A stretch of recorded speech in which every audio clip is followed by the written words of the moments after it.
This is what Remington calls their UMC Mega Pack. It's 250 rounds of 9mm, 115 grain full metal jacket.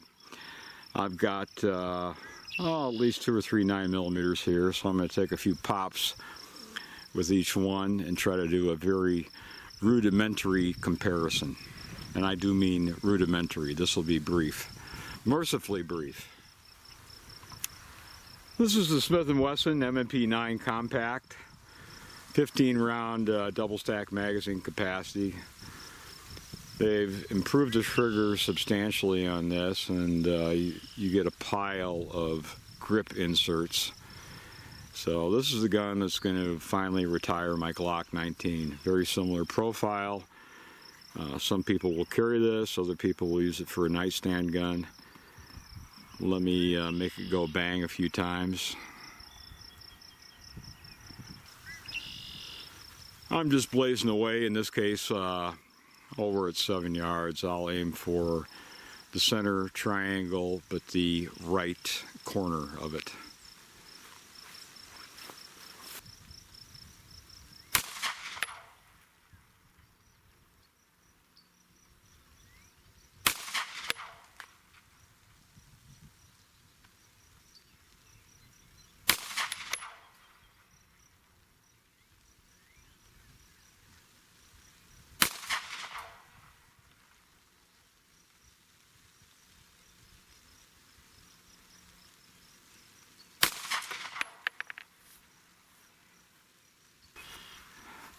Well, good, bad, or indifferent. Same shooter, stringing a few shots vertically, but we're throwing them within, well, just over an inch at 7 yards. So, self-defense ranges, more than adequate. I've been shooting this Smith & Wesson M&P 9 M2.0 Compact for some time. It's excellent, there's no question about it. It's got night sights, which are quite good. They're pretty much on, drift adjustable if you wish. 4 different grip panels, so you can customize it a bit to fit your hand. It's a really grippy grip. It's a high texture grip, which I like. Feels real good in the hands. The trigger is excellent. There's a definite wall. And the break off, I don't know, about 4 pounds, something like that, 3 3/4 to 4 pounds. So it's a vastly improved trigger, and it's just what I like anyway, is hit the wall and then get a nice crisp break. So there really isn't much not to like about it. As best as I can discern, Smith & Wesson does not recommend plus P ammo out of this. Just saying in very vague terms that it might cause extra wear or exceed the safety margin. That's the language in the manual, so that's what they say. So I'm not in a position to argue with them. No plus P. It's not marked plus P. But it's an excellent gun. And this is right at the area where a lot of people will use for concealed carry. I like something a little smaller yet, but I need something to hang on to. But it's a good choice. I've been shooting it for a while, and so far it's been flawless. So that should be on anybody's short list.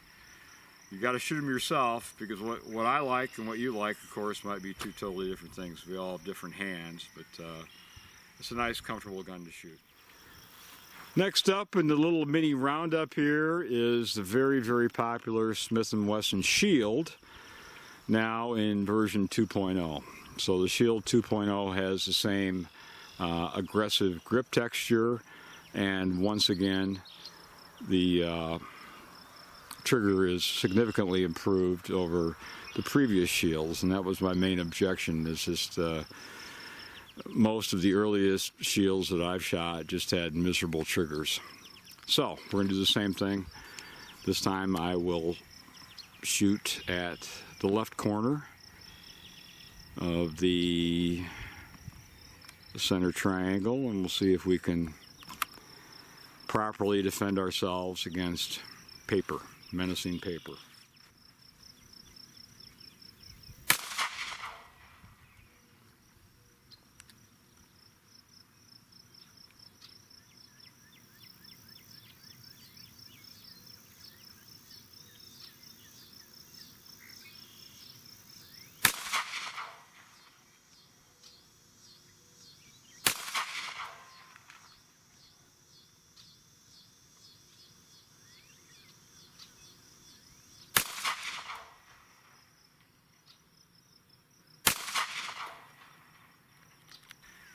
The Smith & Wesson Shield is obviously a much smaller profile gun. It's a single stack. This happens to have an 8-round magazine in it. I don't think it's quite as accurate as the larger Smith & Wessons, nor is it as accurate as the Remington RP45. So you do, at least I give up a little something when you decrease the sighting plane. I'm more accurate if the iron sights are farther apart. Although, at close range, it isn't enough to matter. Nothing could live on the difference. The trigger is excellent. A nice wall you come up against, and that's it. A nice, light, crisp trigger. It's also easy to rack. You'll have to shoot it. It's always a compromise. For home defense, lots of things will work. The only thing I've ever had to use in self-defense in my life was a Makarov 380. Today, you might not think that a Makarov 380 is ideal for home defense, but that's what I had at the time, and it worked. And I hope I never have to use a firearm again. So the choices we have today are a lot better. Better capacity, better triggers, better sights. This has night sights, and more accurate all the way around. So I like it. This would not be my first choice as a nightstand gun. I think you're better off with a larger pistol, or at least I am. Larger, heavier pistols are just easier for me to shoot. So I would go with the Smith & Wesson M2.0 Compact and take the extra capacity, the 15-round double stack capacity, as opposed to this. But what you have room for is what you have room for, whether it's concealed carry or for your automobile, an anti-carjacking device. This will do just fine. Last but not least, only because it's the only other 9mm I have to have on me at the moment, is a Sig P365, which in this case has got an amazing 12-round magazine. Yet, if anything, it's just a little tiny bit more compact than the Smith & Wesson Shield. So let's see if this will defend me against aggressive paper.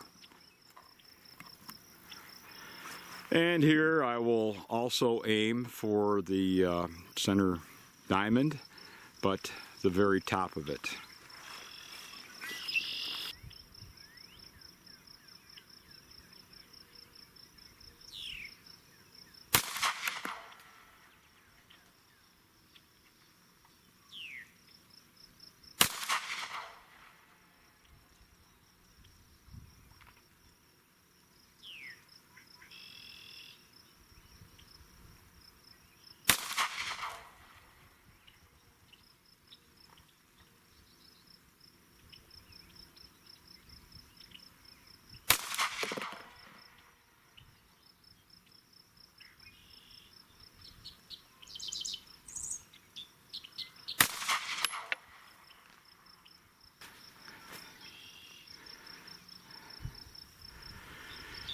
Well, this is hardly an exhaustive test. It's just 5 rounds of the same full metal jacket, 115 round UMC stuff.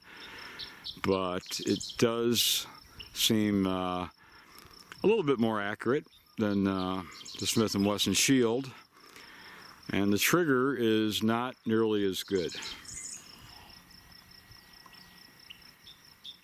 Well, for a concealed carry piece, it's hard to settle for 6 or 7 rounds when you can have 12, or actually 12 plus 1 if you want to go that way. 12 rounds as fast as you can pull the trigger, that's pretty amazing. The Sig, like everything else here, has been perfectly reliable. I've been shooting this Sig for a while. I like the sights. If anything, I shoot this personally a little bit more accurately than the Smith & Wesson Shield. But it's not an exhaustive test. Your results may differ. There's only one weak link to the Sig P365. I like the grip, the extra capacity is terrific. It's more than accurate enough. The trigger is not my favorite. Of course, it's not a target pistol, but the trigger is got some gritty take-up. So you pull through the grit, and then it finally stops, and then it goes. So you're going to have to pull through some grit for it. It has improved from when I received it out of the box, but still, there's a lot of take-up. It's pretty much just freewheeling till here, and then this is grit. It's not smooth at all. And after you go through that, there finally is the wall. So, I don't like the grit prior to the positive stop. But even saying that, as far as being easy to shoot and just feeling good in my hand, I like it better than the Smith & Wesson Shield, personally. But that's up to you. Before you buy, it's always a good idea to go to the pro shop and rent one of each and at least take a few shots so you have an idea how it fits your hand. How it fits my hand is unimportant, at least unimportant to you. So this has night sights and they are excellent. And the big message here, of course, is the capacity. 12 rounds is the optional magazine. It comes with a 10 round and maybe an 8. I don't know. It depends. You have to check the laws. It's a mess in some places like New York. I don't know what they're doing, but if you're allowed the 10 rounds to protect yourself, fine. If not, 12 round is definitely the way to go. It just gives you more grip. I want a place for my pinky to grab onto, and it doesn't get quite there with the 10 round. With the extended 10 round, it's adequate, and it does give you a little bit more concealability.